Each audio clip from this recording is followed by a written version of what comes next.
بسم اللہ الرحمن الرحیم۔ پیش خدمت ہے منتخب الحکایات کی 54ویں حکایت۔ ایک سوداگر نے اپنے دوست سے جو ایک جہاز پر ناخدا تھا پوچھا، تمہارے والد بزرگوار نے کیوں کر وفات پائی؟ ناخدا نے کہا، آپ میرے والد کی نسبت خاص کر کیا پوچھتے ہیں؟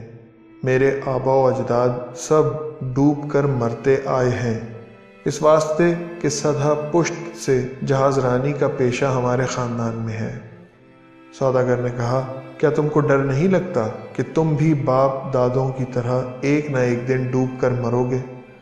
ناخدا نے کہا، بے شک ڈوبنے کا خوف تو ہے، لیکن موت سے گریز کہاں ہو سکتا ہے؟ بھلا میں آپ سے پوچھتا ہوں، آپ کے آبا و اجداد کیوں کر مرے؟ سوداگر نے کہا، گھر میں مرے اور کہاں مرے؟ ناخدا نے کہا، کیا آپ نہیں ڈرتے کہ اسی گھر میں آپ کو مرنا ہوگا؟ حاصل، آدمی خشکی میں رہے یا دریا میں، موت سے کسی جگہ نجات نہیں۔ شکریہ۔